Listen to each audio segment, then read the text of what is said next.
श्री शिवाय नमस्तु भयम। दोस्तों, जैसा कि आप सभी लोग जानते हैं कि 5 अगस्त 2026 यानी बुधवार को पड़ रही है सावन मास की कृष्ण पक्ष सप्तमी तिथि। और दोस्तों, ये वह तिथि है जो सावन मास में पड़ने वाली सबसे बड़ी तिथि है, क्योंकि यह सावन मास में पड़ने वाली है और इसका बहुत ही बड़ा और विशेष महत्व होता है। पूज्य गुरु जी ने कहा है कि अगर कभी भी मौका लग जाए और सावन मास की सप्तमी तिथि बुधवार को पड़ जाए तो आप लोगों को 7 हरा दूर्वा का उपाय तो अवश्य ही करना चाहिए। इन दोनों का संयोग बहुत ही कम आता है। इसी के साथ में गुरुजी ने अपनी शिव पुराण कथा में बताया है कि इस दिन आपको 7 दूर्वा का उपाय तो आपको अवश्य ही करना चाहिए, क्योंकि ऐसा दिन पूरे साल में सिर्फ एक ही बार आता है। और दोस्तों, आप सभी लोग जानते हो कि बुधवार का अगर सबसे बड़ा उपाय है तो वह 7 हरा दूर्वा वाला उपाय है। तो दोस्तों, इस बुधवार सप्तमी तिथि के दिन आप लोगों को इस 7 हरा दूर्वा वाला उपाय को जरूर करना है। बहुत सारे लोग होंगे जिन लोगों ने इस उपाय को ना किया हो, मतलब पूरा साल निकल गया, उन्होंने किसी भी दिन इस 7 हरा दूर्वा वाला उपाय को ना किया हो। पर दोस्तों, आपके पास एक आखिरी मौका बचा हुआ है जो कि 5 अगस्त के दिन है। तो इस दिन आप लोगों को इस वाले उपाय को जरूर कर लेना। भले ही आपने पूरे महीने भर इस उपाय को ना किया हो, पर अगर आपने इस सावन मास के बुधवार सप्तमी तिथि के दिन अगर इस वाले उपाय को कर लिया तो आपको इस उपाय को करने का वह फल मिलेगा जिसकी आपने कभी कल्पना भी नहीं करी होगी। इसीलिए आप लोग इस वाले उपाय को एक बार जरूर कर लेना है, ताकि आप लोगों के हाथ से यह मौका ना जा सके और आपको इस उपाय को करने का फल मिल सके। दोस्तों, यह उपाय पंडित जी ने अपनी अभी ही शिव महापुराण की कथा में बताया है, जिस उपाय को आज हम आपको बहुत अच्छे से समझाने वाले हैं। इस वीडियो को देखने के बाद इस उपाय को समझने के लिए आपको कोई और वीडियो को देखने की जरूरत नहीं पड़ेगी। तो चलिए दोस्तों, उपाय को शुरू करते हैं। देखिए, यह इस सावन मास के बुधवार सप्तमी तिथि के दिन इतना खास होता है, इतना महत्वपूर्ण होता है। देखा गया है कभी कभी बड़े पूजा पाठ अनुष्ठान से जो मनोकामना पूर्ण नहीं होते, वह सावन मास के बुधवार सप्तमी तिथि के दिन एक छोटे से उपाय करने से ही आपकी मनोकामना पूर्ण हो जाती है। और बहुत सारे लोगों ने इस उपाय को किया भी है और उनको इस उपाय को करने का फल भी जरूर मिला है। अगर आप लोग भी इस उपाय को करना चाहते हैं तो आप इस उपाय को पहले अच्छे से समझ लेना, सुन लेना, उसके बाद करना। आपको इस उपाय का फल जरूर ही, और इस उपाय को कर लेने से आपके घर में चाहे किसी भी प्रकार की दुख और समस्या क्यों ना चल रही हो, आपको उसका कारण भी नहीं पता है कि भाई यह समस्या किस कारण से चल रही है। उसका कुछ भी कारण हो सकता है, जैसे इसे पितृदोष हो सकता है या किसी भी तरह का मंगल दोष भी हो सकता है। तो इस दिन आप लोगों को यह वाला उपाय कर लेना है। ये एक ऐसा उपाय है जिस उपाय को अगर किसी विशेष दिन पर किया जाए तो भाई उस विशेष दिन का जो है वह तो मिलता ही मिलता है। पर हमने उस दिन पर इस उपाय को किया है तो हमें उससे भी बड़ा फल मिलता है, और फल बहुत जल्दी मिलता है, क्योंकि आप इस उपाय को बहुत ही बड़े और विशेष दिन पर कर रहे हो। तो चलिए अब उपाय के बारे में बात करते हैं, लेकिन उससे पहले आप लोगों को यह जानना आवश्यक है कि आखिर ये उपाय किस समय करना है, किसको करना है और कैसे करना है। तो चलिए हम आगे आपको वीडियो में एक एक करके बता देते हैं। उससे पहले अगर आप लोग हमारे चैनल पर पहली बार हैं तो हमारे चैनल को सब्सक्राइब करना ना भूलें, और अगर आपके पास कोई सवाल है तो आप हमें कमेंट बॉक्स में बता सकते हैं। और अगर आपको हमारा वीडियो पसंद आया है तो आप हमें लाइक और शेयर करना ना भूलें। और अगर आपको हमारे चैनल की जानकारी चाहिए तो आप हमें फॉलो कर सकते हैं। और अगर आपके पास कोई प्रश्न है तो आप हमें कमेंट बॉक्स में बता सकते हैं। पहली बार आए हैं या फिर मेरी आवाज आज पहली बार सुन रहे हैं तो हमारे चैनल को सब्सक्राइब जरूर कर लेना, और इस वीडियो को करके कमेंट बॉक्स में श्री शिवाय नमस्तु भयम ओम नमः शिवाय जरूर टाइप कर देना, ऐसा है। तो दोस्तों, इस 7 दूर्वा वाला उपाय को हमें इस बुधवार सप्तमी तिथि के दिन कैसे करना है, किसको करना है, किस समय करना है और कहां पर करना है, ये सारे सवालों के जवाब आपको इस वीडियो में मिल जाएंगे। और जो ये वीडियो देखेगा भाई, उसको 7 हरा दूर्वा वाला उपाय जरूर करना चाहिए, क्योंकि इस दिन 7 दूर्वा का भी बहुत ही बड़ा और विशेष महत्व होता है। और जब बात आ जाए हरा दूर्वा की तो यह सोने पर सुहागा वाली बात हो जाती है, और ये एक बहुत ही बड़ा उपाय हो जाता है इस बुधवार सप्तमी तिथि का। तो अब दोस्तों, इस 7 हरा दूर्वा वाला उपाय को आखिर करना किसको है, सबसे पहले हम लोग वो बात जान लेते हैं। तो देखो, घर की जो बड़ी माताएं बहनें होती हैं, उन माताओं बहनों में से कोई भी एक बड़ी माता बहन इस वाले उपाय को कर सकती है। और दोस्तों, अगर आप चाहें तो अपने घर में से सभी सदस्यों भी इस उपाय को करवा सकते हैं। अगर किसी व्यक्ति की खुद की कोई मनोकामना है, खुद की कोई दुख और परेशानी है जो कि वह अपने लिए ही करना चाहता है इस वाले उपाय को, तो वह खुद अपने लिए भी कर सकता है। बाकी अगर कोई घर में से ऐसा है जो कि अपने पूरे घर परिवार की सुख और शांति के लिए यह वाला उपाय करना चाहता है तो भाई वो भी कर सकता है, उसमें भी कोई दिक्कत वाली बात नहीं है।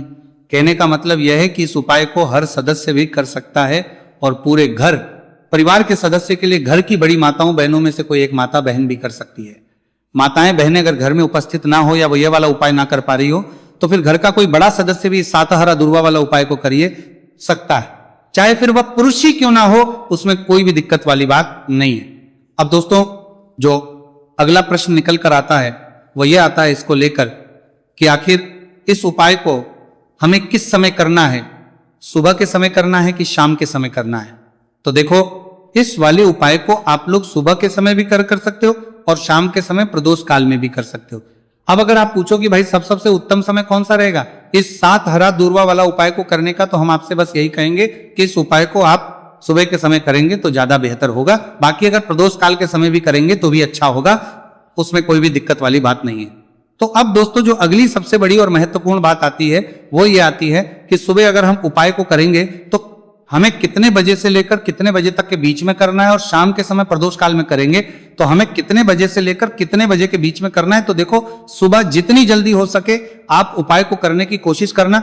बाकी अगर कारणवश लेट भी हो जाओ, थोड़ी देर भी हो जाए तो 10 या 11 बजे तक भी आप उपाय कर लेना, पर 12 बजे से ज्यादा देरी ना हो, ठीक है, इस बात का ध्यान रखना। उसके बाद में दोस्तों अगर शाम के समय प्रदोष काल की बात करें, प्रदोष काल का जो समय है होता है वो शाम के 6 बजे से शुरू हो जाता है।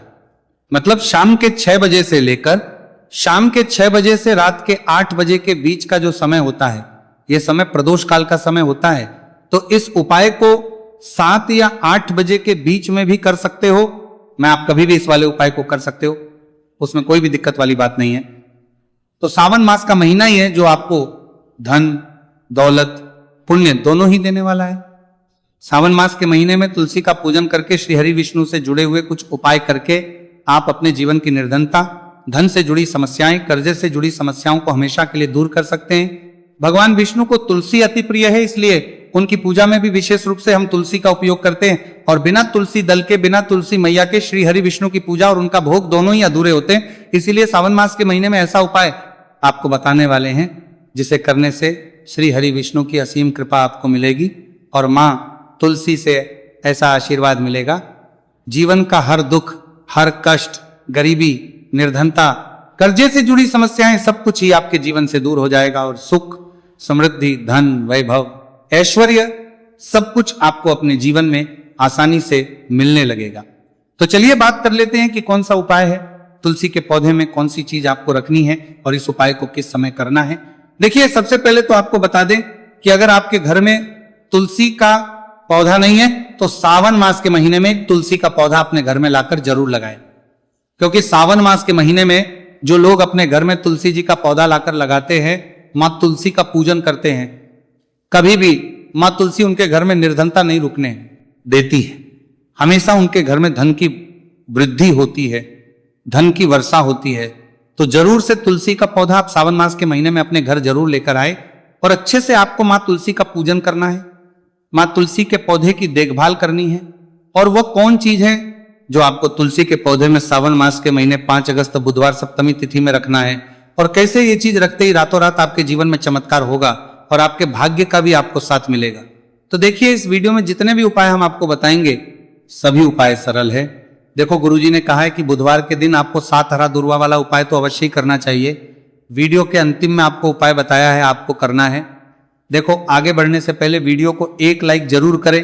देखो सबसे पहला उपाय, यदि आपके जीवन में कर्जा बहुत अधिक है, आपके जीवन में संकट बहुत अधिक रहते हैं, आपके ऊपर बहुत अधिक विपदा आ रही है, बार बार आपको अपने व्यापार में और अपने धन में हानि देखने को मिल रही है, यानी कि आपको प्रत्येक कार्य में हानि हो रही है, तो आपको यह उपाय करना चाहिए। इस उपाय को करने के लिए आपको 2 चीजों की आवश्यकता होगी। सबसे पहले आप जानते हो जो कि भगवान गणेश जी को समर्पित होती है, तो आपको वह हरा दुर्वा की आवश्यकता होगी, साथ ही में एक लोटा जल की आवश्यकता होगी। और आप जब भी उपाय को करें, जिस दिन भी आपको करें, तो आपको प्रातः कल सुबह ही सुबह वह करना है। इस बात का विशेष रूप से आपको ध्यान रखना है, ठीक है। तो आपको एक हरा दुर्वा लेनी है, अगर आधा हरा दुर्वा भी मिल जाती है तो भी कोई दिक्कत नहीं है, बस आपको हरा दूर्वा है, अगर ज्यादा ना मिले तो उस स्थान पर एक हरा दूर्वा भी ले सकते हैं। हरा दूर्वा आपको आसानी से कहानी पर भी मिल जाएगी। बस याद रखिएगा शुद्ध दूर्वा, और मतलब उसे शुद्ध करके ही उपयोग में लीजिएगा, है ना। तो आपको करना क्या है, एक हरा दूर्वा या एक से ज्यादा भी हरा दूर्वा आप लोग ले सकते हैं, तो एक हरा दूर्वा अपनी ले लीजिए। एक हरा दूर्वा के साथ में आप 1 लोटा जल ले लीजिए और इन दोनों ही चीजों को लेकर शिवाजी के मंदिर पहुंच जाइए। जी के मंदिर पहुंचकर सबसे पहले आप शिवाजी के पास में बैठ जाइए। शिवाजी के पास में बैठने के बाद जो शिवाजी की शिवलिंग होगी, शिवलिंग के ऊपर सबसे पहले आपको ये दूर्वा को समर्पित करना है। दूर्वा को कुछ इस प्रकार से समर्पित करना है कि जो दूर्वा की दांडी का मुख होगा वो जलधारी की तरफ हो, जहां से जल नीचे करता है ना। और जो हरा दूर्वा का मिला हुआ भाग होगा वो अपने आप शिवाजी के पीछे की तरफ हो जाएगा, ठीक है। तो इस प्रकार से यह हरा दूर्वा का ये दूर्वा आपको भगवान शिवाजी का शिवलिंग के ऊपर समर्पित करनी है। और जो 1 लोटा जल आप अपने साथ लेकर आए हैं, इसी दूर के ऊपर भगवान शिवजी के शिवलिंग के ऊपर एक धारा से आपको समर्पित कर देना है, ठीक है। अब यहां पर देखने बात यह है कि यह उपाय इस व्यक्ति को करना है जिस व्यक्ति की नौकरी नहीं लग रही हो, जो व्यक्ति परीक्षा में पास होना चाहता हो, तो इस व्यक्ति को अपने हाथों से इस उपाय करना है, तभी उपाय कम करेगा, ठीक है। उपाय को करने के बाद आपको 3 महीने उपाय आपको कब तक करना है, जब तक कि आपकी नौकरी ना जाए। जब तक आप इस उपाय को नियम के साथ करो, आपकी नौकरी जरूर लगेगी। अब बात करते हैं दूसरे उपाय के बारे में। तो देखिए दूसरे उपाय जो है, देखिए इस उपाय के लिए आपको मात्र 1 लौंग का जोड़ा लेना है, यानी कि 2 फूल वाली लौंग लेनी है। साथ में आपको मात्र थोड़ा सा शहद लेना होगा और इसी के साथ में आपको तांबे के पात्र अंदर शुद्ध जल लेना होगा। अब देखिए इन सभी सामग्रियों को लेकर के आपको भगवान शिव के मंदिर में पहुंच जाना है। देखिए ये उपाय आप सुबह से लेकर शाम तक कर सकते हैं। तो वो सबसे पहले तो आपके पास जो 2 फूल वाली लौंग है उन्हें आपको शहद के अंदर अच्छे से डुबो है, यानी कि दोनों लौंग पर आपको अच्छे से शहद का लेपन कर देना है। अब आपको जो आपके पास 1 लोटा जल है, सबसे पहले तो उसे शिवलिंग पर धीरे धीरे समर्पित करना है और श्री शिवाय नमस्तु भयम इसका जाप करते हुए समर्पित कर देना है। अब आपके पास जो 2 फूल वाली लौंग है शहद से, उसे आपको शिवलिंग पर अर्पित करना है और आपको प्रार्थना करनी है कि जीवन में जो रोग की स्थिति है वो समाप्त हो, जीवन के जो संकट और समस्याएं हैं वो सभी समाप्त हो, जीवन से जो कर्ज की समस्या है वो समाप्त हो। इस प्रकार से प्रार्थना करते हुए ये जो 2 फूल वाली लौंग ही शहद संयुक्त इस आपको शिवलिंग पर अर्पित कर देनी है। आपकी जो भी समस्या होगी इस बुधवार के दिन अवश्य ही समाप्त हो जाएगी। तो इस प्रकार से आपको पहला उपाय करना है। अब हम बात कर लेते हैं दूसरे उपाय के बारे में। देखिए ये उपाय आपके लिए सर्वश्रेष्ठ होने वाला है। देखिए इस उपाय के लिए आपको चाहिए होंगे 5 हरा मूंग के दाने, और मूंग के दाने कहीं से भी खंडित नहीं होने चाहिए, इस बात का ध्यान रखें। और इसी के साथ में आपको एक तांबे के पात्र के अंदर अपने घर से शुद्ध जल 1 लोटा जल ले लेना है। अब दोस्तों इन सभी सामग्रियों को लेकर के आपको सीधे पहुंच जाना है भगवान शिव के मंदिर में। देखिए इस उपाय को भी आप सुबह भी कर सकते हैं और शाम के समय में भी कर सकते हैं। देखिए भगवान शिव के मंदिर में पहुंचने के बाद आपके पास जो 5 हरे मूंग हैं, उनमें से पहला जो हरा मूंग है आपको शिवलिंग के सामने जो नंदी महाराज होते हैं और उनका जो पैर उठा हुआ होता है, वहां पर आपको पहला हरा मूंग समर्पित करते हैं और आपको श्री शिवाय नमस्तु भयम इसका जाप कर लेना है। फिर आपको दूसरा हरा मूंग लेना है और शिवलिंग पर जो श्री गणेश जी वाला स्थान होता है वहां पर आपको यह दूसरा हरा मूंग समर्पित कर देना है, यानी कि शिवलिंग के सीधे तरफ आपको यह दूसरा हरा मूंग समर्पित करना है। और फिर आपको ओम गण गणपते नमः या फिर ओम श्री गणेशाय नमः इसका जाप कर लेना है। तीसरा हरा मूंग का दाना आपको भगवान शिव की सबसे प्रिय कर पुत्री माता अशोक सुंदरी वाले स्थान पर समर्पित करना।